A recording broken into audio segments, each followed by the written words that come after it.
اگلے 2-4 روز میں درد اور جلن میں خاصی کمی واقع ہو گئی تھی، لیکن دوسری طرف ہاتھوں بازوؤں کی بوسیدگی میں اضافہ ہو گیا تھا۔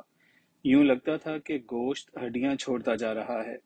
ناخنوں کی جڑوں میں دراڑیں نمایاں ہو رہی تھیں، جیسے کچھ دنوں میں علیحدہ ہو جائیں گی۔ یہ صورتحال انتہائی تشویشناک تھی۔ اگلے روز پھر وہی ڈاکٹروں، اسپتالوں کا سلسلہ شروع ہو گیا۔ نئے مہنگے مہنگے اسپیشلسٹ، تابکاری اور شعاؤں سے علاج کرنے والے، کھال کے ٹشوز، خون، بول و براز، تھوک وغیرہ سے پھر سب نئے سرے سے ٹیسٹ ہوئے۔ نتیجہ یہ نکلا کہ سب ایک نقطے پہ متفق ہوئے کہ بازو کوہنیوں تک کاٹ دیے جائیں۔ اس صورت میں باقی آدھے بازو بچ سکتے ہیں، ورنہ آہستہ آہستہ پورے جثے کا یہی حال ہو سکتا ہے۔ اس پوری تشخیص اور تدبیر میں مومنہ اور بھائی نے پورا ساتھ دیا۔ اس دوران مومنہ لاہور والے بابے سے رابطہ کر چکی تھی، لیکن صرف ذاتی عقیدت کی حد تک۔ شاہ صاحب، ان کی بیماری یا اس کیس میں اس کے اپنے کردار کا کوئی ذکر نہ تھا۔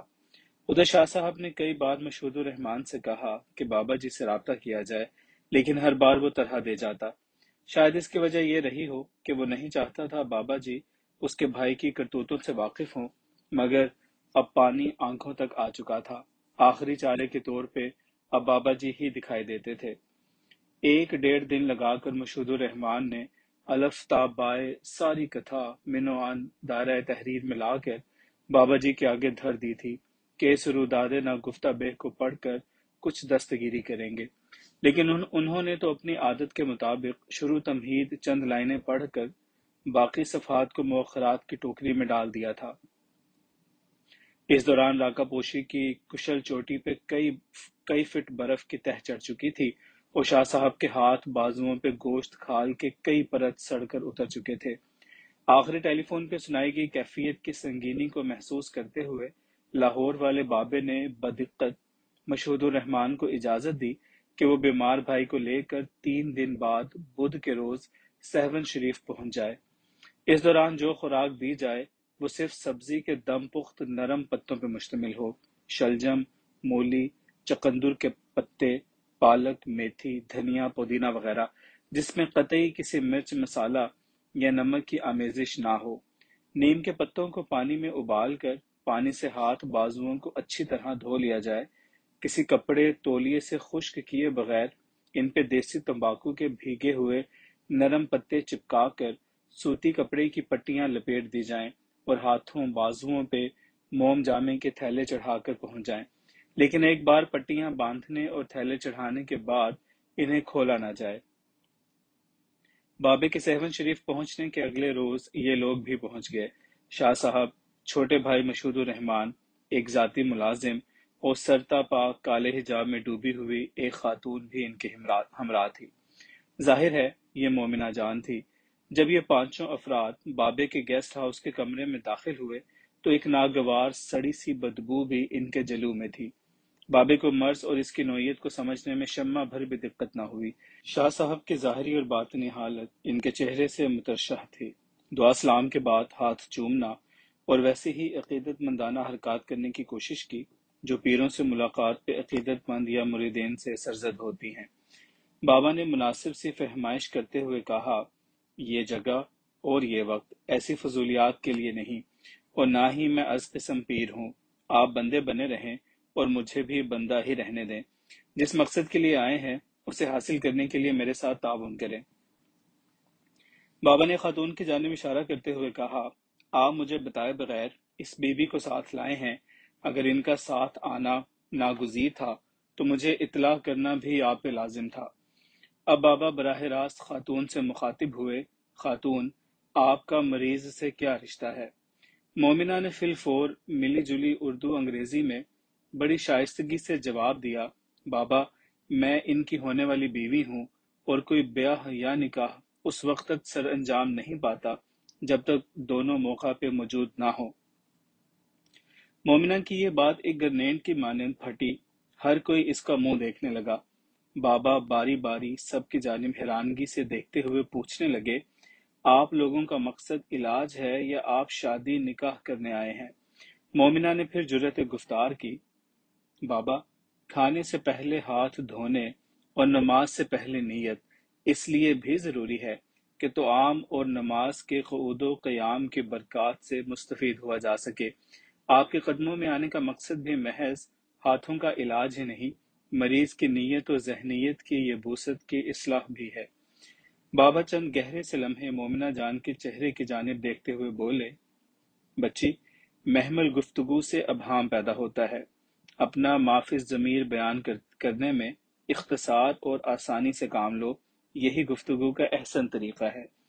اس سے پیشتر کہ مومنہ اپنی بات مکمل کرتی، شاہ صاحب نے کچھ کہنے کی اجازت چاہی۔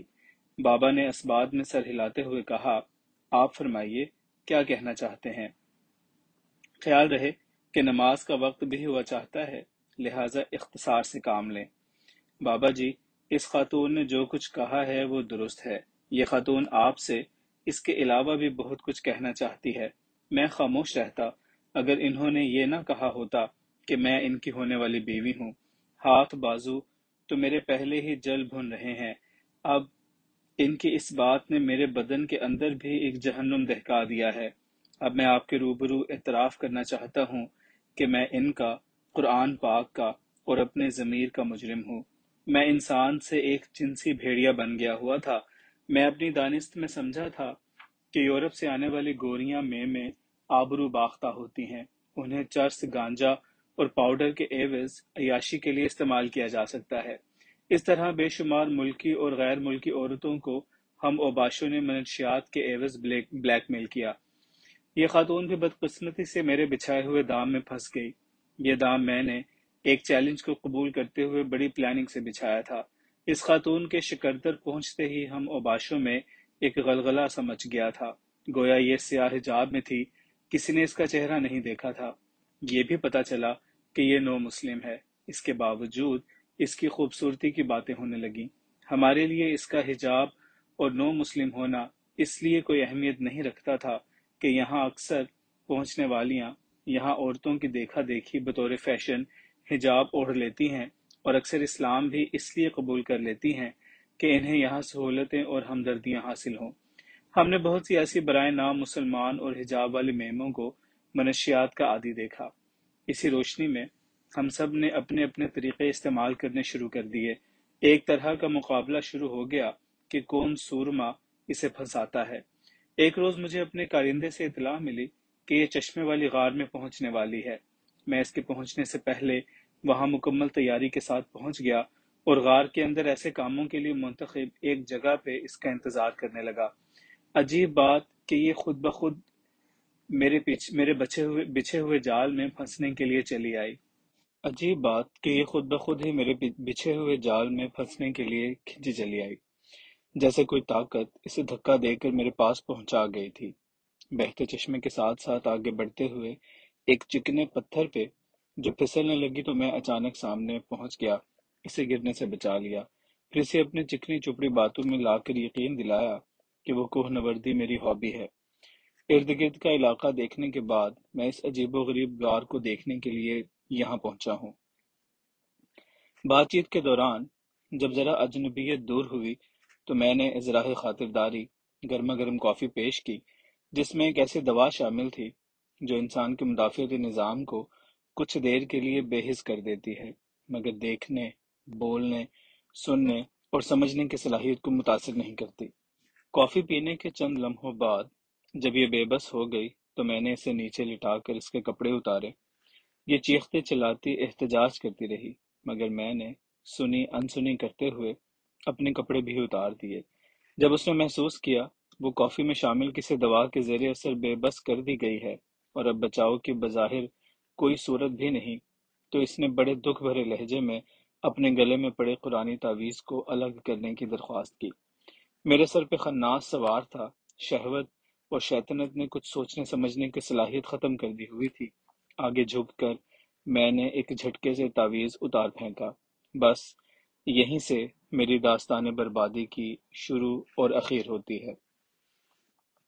اتنا کہہ چکنے کے بعد اس نے اپنے سر کا شاہ یوں نیچے لڑکا دیا جیسے اپنے ہی غلط چال میں پھنسا ہوا شاطر کوئی راہ مفر نہ پا کر خود ہی اپنا بادشاہ بساط پہ گرا دیتا ہے۔ میں چند اچرکتے سے لمحے اسے گھورتا رہا، پھر وقت کی تنگی کا اندازہ لگاتے ہوئے کہا، آپ لوگوں کے لیے ساتھ والے 2 کمرے مناسب سی سہولتوں کے ساتھ موجود ہیں، آپ وہاں چلے جائیں۔ پہلے کمرے میں یہ خاتون اور یہ ملازم بچہ ٹھہریں، دوسرے میں آپ حضرات۔ ضرورت اور سہولت کی ہر چیز آپ کو اپنے کمروں میں میسر ہوگی۔ اشد ضرورت کے بغیر آپ لوگ اپنے کمروں سے باہر نہیں نکلیں گے۔ مریض کی پٹیاں بندھی رہیں اور باقی سب کچھ اگلی ملاقات پہ۔ مومنہ جان مجھ سے کچھ روز پہلے کتاب کے حوالے سے کئی بار رابطہ کر چکی تھی، لیکن اس نے کبھی بھی شاہ صاحب کے اس واقعے کا ذکر نہیں کیا تھا۔ وہ کتاب کے مندرجات، پیرانارمل سائنسز اور تصوف پس منظر میں اکثر سوال و جواب کرتی رہتی۔ ایک الگ سی خاص چیز جو میں نے اس کی گفتگو سے اخذ کی تھی، وہ فطرت اور تصوف سے حد سے زیادہ دلچسپی اور تجسس تھا۔ وہابی علوم کی حامل بھی دکھائی دی، انسانی جبلی رویوں پہ گہری نظر، فلسفہ خود شناسی، صرف نظر کی بے پناہ قوت اور افادیت سے آشنا سی لگی۔ میرے مرشد حکیم الامت کے مجذوب فرنگی کے خطہ جرمنی کی آب و ہوا، فکر و فلاسفہ، تصدق و تصوف، تحلیل و تصور کے معاملہ میں بڑی اکثیر ٹھہری۔ یہ در ڈینکوب بھی اپنے آب و آفاقیت میں بڑا یکتا تھا۔ مسعود الرحمن گیلانی المعروف شاہ جی کی داستان خباثت و نجاست سن کر دوسروں کو کچھ ہوا ہو تو ہوا ہو، مجھے کوئی تعجب یا تباغض نہ ہوا تھا۔ ویسے بھی یہ سب کچھ میرے دائرہ ادراک میں تھا۔ بظاہر کچھ برائیاں ابتدا میں ایسی بھی مقدر ہوتی ہیں جو بالآخر خوش انجامی پہ متنج ہوتی ہیں، اور کئی ساتھ شروعات کے اختتام شر کے شعلوں میں لپٹے ہوئے ہوتے ہیں۔ اکثر دیکھا بسم اللہ کے نطفے والا رذیل و رجیم نکلے اور مچھلی کے فضلے سے در زعیم نکلے۔ وہی کہ اچھے برے کسی عمل کا رد عمل توقع کے برعکس بھی ہو سکتا ہے، جو مقدر مقدور سے کہیں سوا ہوتا ہے۔ مومنہ جان کا برملا کہنا میں ان کی ہونے والی بیوی ہوں عین وقت کا امر تھا۔ آنکھ کھولتے سورج کی پہلی نگاہ اس کپکپاتے چڑیا کے بچے پہ پڑتی ہے، جس کی ماں صبح دم اس کی ٹھٹھرتی ہوئی بھوک مٹانے کے لیے کسی شب گزیدہ بھنورے کی تلاش میں تھی۔ سطح آب پہ جیون بسر کرنے والی مرغابی پانی میں انڈے نہیں دیتی، بلکہ بچے پھینک دیتی ہے۔ میری سمجھ میں مومنہ کا یہ فیصلہ پوری طرح بیٹھتا تھا۔ ہاتھ کی پٹیاں کھلنے سے پہلے اس نے اس بندھن کا سلجھا کر اس کی اچٹ سی آتما کو ایک ڈھارس سی دے دی تھی۔ سرپرائز سا دے کر سرساد اور شرمندگی کی پھپھوندی لگے پھپھولوں کو پھول کی مانند سجل کر دیا تھا۔ تن کوری سندر بس کی کٹوری۔ ہندو میتھولوجی کی سناتن سمرتی بھی عجیب بھید بھاووں، ویدوں، شاستروں اور بدھیوں کا سنجوگ ہے۔ یہ سارے پران، پتر، بدید، کویوں، برہمچاریوں، پنڈتوں اور سماجی کرمچاریوں نے اپنے اپنے دور میں اپنے اپنے رنگ انگ میں تحریر کیا۔ راج پاٹ، سنگرام، سیاست، پریم، پراتھنا، لوبھ واسنا، کرم کرودھ، دھرم دیا کے ساتھ ساتھ منش مریادا اور ناری کے نیگوں کا خوب ذکر کیا۔ خاص طور پہ ناری کو اس کی جنسی خصوصیات اور چترتا کے حوالے سے یوں اجاگر کیا کہ وہ زیادہ تر اسی نسبت سے پہچانی گئی۔ ماتا، بہن، استری یا پتری میں ڈھل کر اگرچہ بچ پائی، مگر بھابھی بھانجی بننا اس کے لیے سر درد ہی بنا رہا۔ کوٹھے پہ بیٹھی تو اسے طوائف بنا دیا گیا، کوٹھی میں رہی تو رکھیل بنی، محل میں پہنچی تو نرتکی کے روپ میں، مندر گئی تو دیوداسی بن گئی۔ اگر ریاست میں طوائف الملوکی کے لیے استعمال کی گئی تو سیاست میں بدسلوکی کے لیے اسے آگے لایا گیا۔ اسی طرح دیومالائی قصہ کہانیاں بھی اس کے بغیر ادھوری ہیں۔ ہماری تصویریں ہوں یا فلمیں، کسی بھی طرح کی مصنوعات ناری کی مٹی پلید کیے بنا چل ہی نہیں سکتی۔ بارے مصوری شاعری یا اسنام گری بھی ناری کو ننگا اور گندا کیے بغیر داد نہیں پاتی۔ بدھیمانوں کے پرانے شاستروں اور کتھاؤں میں بھی ناری کے مختلف روپ، چھایا، کایا اور اقسام پہ سیر حاصل مواد ملتا ہے۔ سیتا، ساوتری، شاردا، یشودھرا، پارو، پدمنی، لکشمی، سنکھنی، کامنی، بھانمتی وغیرہ۔ ان سب کے ساتھ